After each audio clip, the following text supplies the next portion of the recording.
Estamos voltando com É Bom Saber. Você já estava agoniado, agoniada, mas não se incomode. Estamos aqui a seu lado, o seu aliado incondicional. Vai fazer o Enem? Vou, Jorge.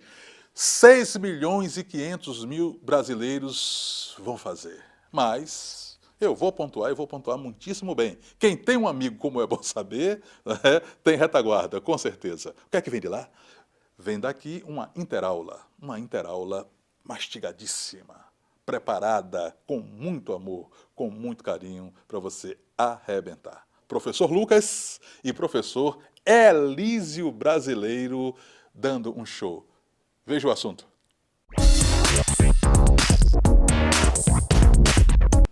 Olá, tudo bem? Eu sou Lívia Santarém, professora de Geografia. Estou aqui hoje ao lado do meu colega, professor Elísio Brasileiro, professor de História, e vamos conversar hoje um pouco com vocês sobre a era do petróleo, sobre essa fonte de energia tão importante para o planeta e que vem causando muitas controvérsias, não é, Elísio? E muitas como? discussões. Vamos, primeiramente, definir petróleo, né? O petróleo ele é um combustível fóssil, como você já deve saber, de origem animal, vegetal. Ele é proveniente de um betume. Esse betume é encontrado em rochas sedimentares, tipo xisto betuminoso, né? Ou em rochas calcárias. Ele não é um líquido que corre, como muitas pessoas pensam que o petróleo corre no subsolo, não. Ele é um betume concentrado no interior dessas rochas. Como eu disse ainda há pouco, xisto betuminoso ou calcário, que é o tipo do petróleo do Oriente Médio.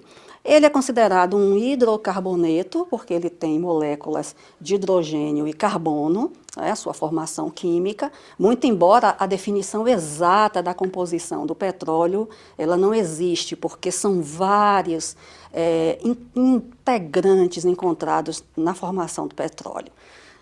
Lísio, esse nome petróleo, né, vamos esclarecer aí para o nosso aluno, de onde vem essa nomenclatura? Olha, no final do século XIX, até esse período, o mundo vivia uma intensa revolução industrial, que a gente costuma chamar em história de Segunda Revolução Industrial, baseada na estandartização da produção. Até então se empregava bastante como matéria combustível o carvão, a hulha, que era o carvão nobre, né, o carvão mineral.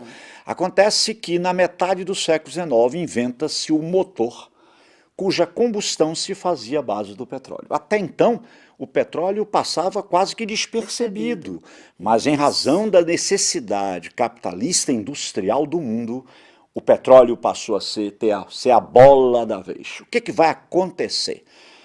Há uma necessidade cada vez maior que o mundo passa a ter de produção, de prospecção de petróleo. Toda a indústria vai se fazer em cima do petróleo e é nesse contexto que se inventa o motor de combustão de petróleo para fins automobilísticos. Olha que começa com a Ford, a produção automobilística do mundo queimando petróleo, né? E a partir daí o mundo vai exaurindo muita da sua reserva de petróleo, ele passa a ser encontrado em várias áreas. Os Estados Unidos, nós sabemos, tem uma grande reserva de petróleo, né? No Texas, no Alasca, mas o americano, o estadunidense, ele sabe que não deve gastá-lo de uma vez, então ele procura estar presente no Oriente Médio, ele fomenta guerras, ele se faz de forma imperialista para preservar a sua possibilidade de usar o petróleo do mundo arábico no Oriente Médio. Exatamente, né? E esse óleo de pedra, né, o petróleo, ele aqui no Brasil, como o professor Elísio colocou, que ele no início não tinha grande importância, tanto sim que a Petrobras, né, fundada em 1953, né, Getúlio Vargas, a Petrobras, quando fez os primeiros estudos sobre as bacias petrolíferas brasileiras, ela não se empolgou muito com o que foi encontrado, porque o petróleo que eles encontraram era aqui no Recôncavo Baiano. Nós sabemos que o marco do petróleo é aqui em Lobato, né, no subúrbio ferroviário da cidade de Salvador, e não houve muita empolgação. Não se achava interessante o gasto que se faria para explorar aquele petróleo com o retorno que ele daria. Imagina, tivemos uma época em que o petróleo foi preterido. Né? A verdade é que a indústria brasileira ela se faz para valer a partir da Grande Depressão de 29, a década de 30. E o petróleo que nós usávamos, nós importávamos dos Estados Unidos. Quando as primeiras indicações de petróleo Alagoas e Bahia se deram, aqui na Bahia é uma história belíssima, a de Oscar Cordeiro, que chefiava o departamento de mineralogia do estado da Bahia, vai haver uma pressão dos Estados Unidos no sentido de calar, como se, não, o que vocês encontraram não é nada. O Oscar Cordeiro recebeu uma pressão terrível para negar que o que se encontrava em Lobato era petróleo. E olha por que Lobato. O literato Monteiro Lobato resolve investir seus recursos para a prospecção, podemos dizer, do primeiro petróleo do Brasil. Faliu, coitado. Pressão terrível e o tempo se passa. E na era Vargas, o presidente, diante desse movimento intenso, demonstrando que o Brasil possuía petróleo, o presidente Getúlio Vargas, ele cria o Conselho Nacional de Petróleo. É em cima desse trabalho do Conselho Nacional do Petróleo que o Vargas, já no novo mandato, o mandato democrático, com a Lei 2004, no ano de 53, baseado na campanha O Petróleo é Nosso, cria a Petrobras, empresa estatal produtora de petróleo. Agora, o petróleo, Lívia, ele tem a sua história no Brasil.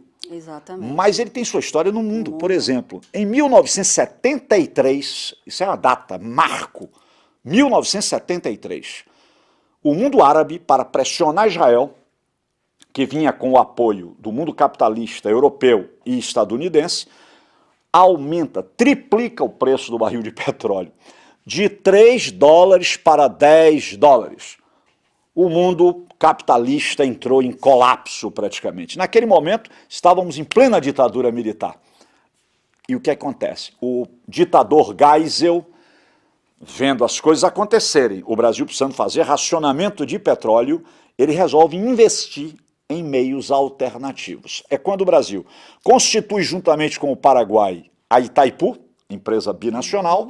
O Brasil faz um acordo com a Alemanha para a exploração nuclear, e aí nós vamos ter como resultado Angras, as usinas Angra, que abastecem tanto Angra 1, 2, o Rio de Janeiro, e faz simultaneamente um forte investimento em motor a combustão a partir do álcool, criando o programa Pró-Álcool. Plena ditadura militar na década de 70. E esse Pró-Álcool ele vai ter o auge da sua aceitação pelo público brasileiro em 1986, quando a produção, né, de carros a álcool no Brasil atinge o máximo. Essa produção vai se concentrar nos canaviais ali de Alagoas, Pernambuco. Muitas usinas vão investir nessa plantação de cana para a produção do Pró-Álcool. Depois, Elísio, vai haver uma queda nesse preço do petróleo. O petróleo tem uma queda no preço, ele volta a ser acessível. E aí o que é que o Brasil faz? O Brasil abandona o Pró-Álcool, vem toda a política, todas as lendas em cima do carro a álcool. O brasileiro deixa de comprar esse automóvel.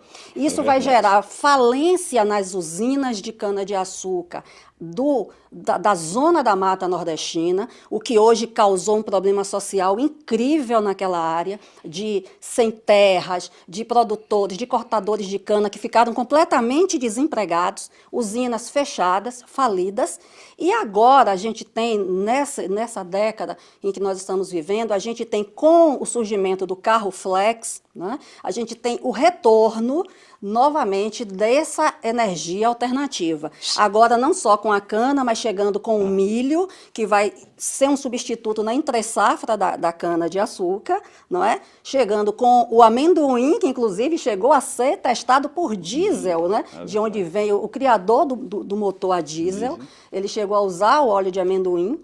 Né? Hoje a gente tem pensado na soja, na mamona, então são energias alternativas que hoje se busca, porque, para você não esquecer, as reservas de petróleo, ao contrário dessas que acabamos de citar, elas são não renováveis. Né? Consequentemente, perecíveis. E se não investirmos nos meios alternativos, o mundo vai arcar no futuro com uma grande questão de carência energética. Com certeza. Deixamos, eu e Lívia, para você que nos assiste, uma reflexão sobre isso.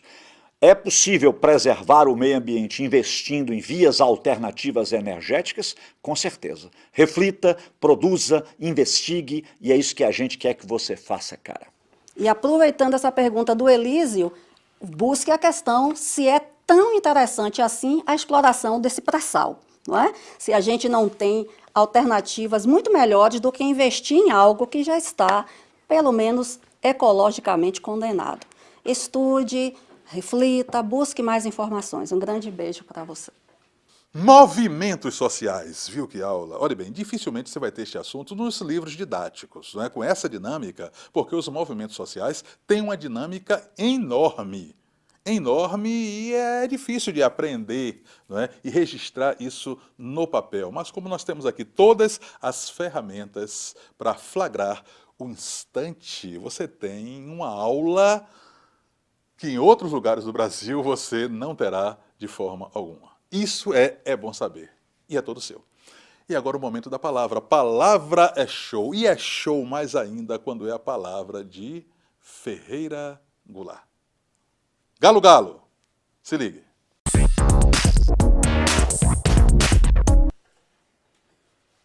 O galo no salão quieto, galo, galo, de alarmante crista, guerreiro, medieval. De córneo bico e esporões, armado contra a morte, passeia. Mede os passos, para, inclina a cabeça coroada dentro do silêncio. Que faço entre coisas? De que me defendo? Anda, no saguão. O cimento esquece o seu último passo. Galo. As penas que florescem da carne silenciosa e duro bico e as unhas e o olho sem amor, grave solidez. Em que se apoia tal arquitetura? Saberá que no centro de seu corpo um grito se elabora? Como, porém, conter, uma vez concluído, o canto obrigatório? Eis que bate as asas, vai morrer. Encurva o vertiginoso pescoço, donde o canto rubro escoa. Mas a pedra, a tarde, o próprio feroz galo subsistem ao grito. Vê-se, o canto é inútil. O galo permanece, apesar de todo o seu porte marcial, só, desamparado, no saguão do mundo. Pobre ave guerreira! Outro grito cresce, agora no sigilo de seu corpo. Grito que sem essas penas e esporões e crista, e sobretudo, sem esse olhar de ódio, não seria tão rouco e sangrento. Grito, fruto obscuro e extremo dessa árvore galo, mas que fora dele é mero complemento de auroras. Bom demais sim, e vai continuar assim nesse pique, porque não sabemos fazer de outra forma, de maneira nenhuma. Foi legal? Foi? Então anote aí porque você vai continuar estudando. Acabou na TV, continua na internet. www.educação.ba.gov.br e www.tossabendomais.com.br. Estou esperando você lá. E aqui na TV, até a próxima aula.